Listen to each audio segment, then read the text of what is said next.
Hello friends, आज की video का टॉपिक है evolution of civil services under British rule. British East India Company में बहुत सारे एम्प्लॉयज काम करते थे। कुछ मिलिट्री का हिस्सा थे, कुछ नेवल सर्विसेज का और कुछ कमर्शियल सर्विसेज में काम करते थे। जो लोग कमर्शियल एक्टिविटीज में इन्वॉल्व थे, उनमें से मिलिट्री के अलावा एक टर्म कॉइन की गई, सिविल सर्विसेज। लॉर्ड कॉर्नवालिस पहले गवर्नर जनरल थे जिनकी देखरेख में सिविल सर्विसेज का प्रॉपर वजूद आया। हालांकि वैरेन हेस्टिंग्स के समय से ही कंपनी में कमर्शियल अफेयर्स हो रहे थे, लेकिन सिविल सर्विसेज को प्रॉपरली ऑर्गेनाइज कॉर्नवालिस के टाइम पर किया गया।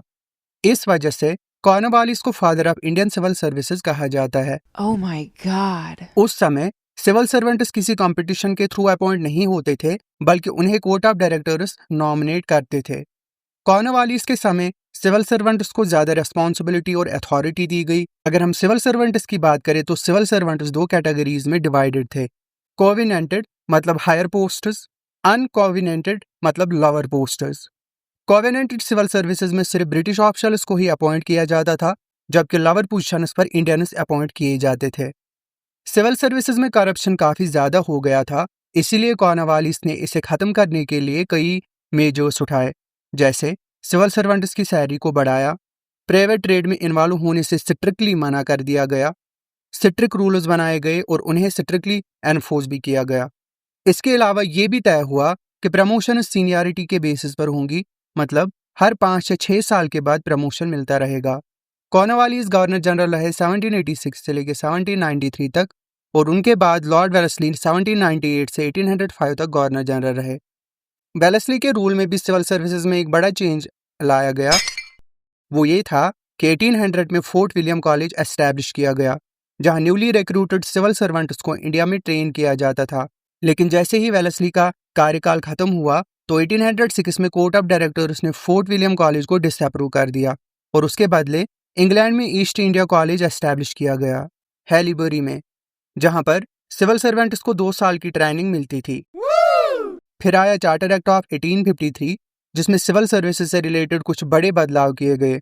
सबसे बड़ा चेंज ये था कि अब सिविल सर्वेंट्स की भर्ती ओपन कंपटीशन के थ्रू होगी, न कि कोर्ट ऑफ डायरेक्टर्स नॉमिनेट करेंगे।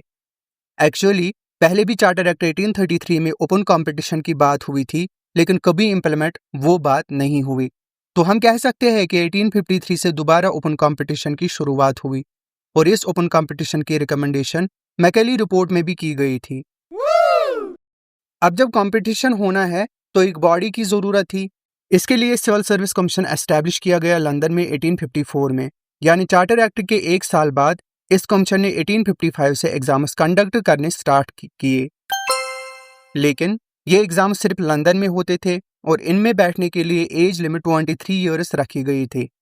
साथ ही चार्टर एक्ट 1853 में यह भी डिसाइड हुआ कि अब कोविनेंटेड सिविल सर्विसेज में सिर्फ ब्रिटिश नहीं बल्कि इंडियंस भी कंपटीशन क्लियर करके एंट्री ले सकते हैं।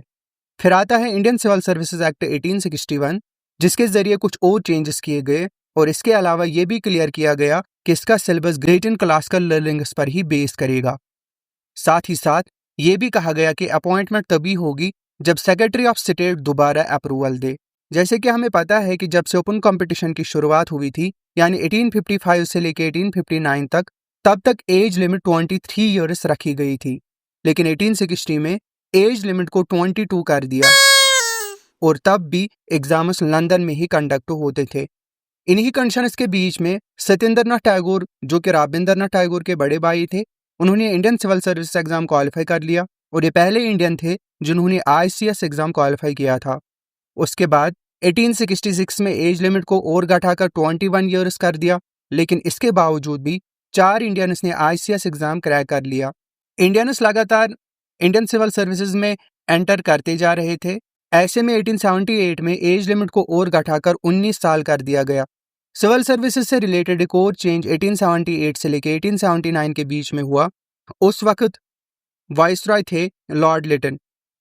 उन्होंने स्टैट्यूटरी सिविल सर्विसेज इंट्रोड्यूस की, जहां ये कहा गया कि कुछ पोस्ट्स ऐसे इंडियंस से फिल की जाएंगी जिन्हें लोकल गवर्नमेंट नॉमिनेट करेगी।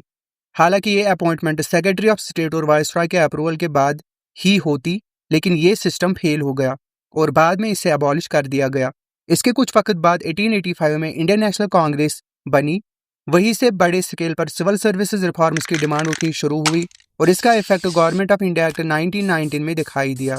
उसके बाद 1924 में ली कमीशन एस्टैब्लिश किया गया, जिसने बड़े बड़े रिफॉर्म्स रिकमेंड किए और आखिर में गवर्नमेंट ऑफ इंडिया एक्ट 1935 आया, जिसने काफ़ी बड़े स्ट्रक्चरल चेंजेस किए। इन सभी चेंजेस और रिकमेंडेशन को हम कवर करेंगे नेक्स्ट वीडियो में। आज के वीडियो में इतना ही। डाउट डिमोलिशर पे मॉडर्न हिस्ट्री के और भी वीडियोस अच्छे से डिटेल में एक्सप्लेन किए गए हैं, आप उनको प्लेलिस्ट में जाके देख सकते हैं। Thanks for watching doubt डिमोलिशर।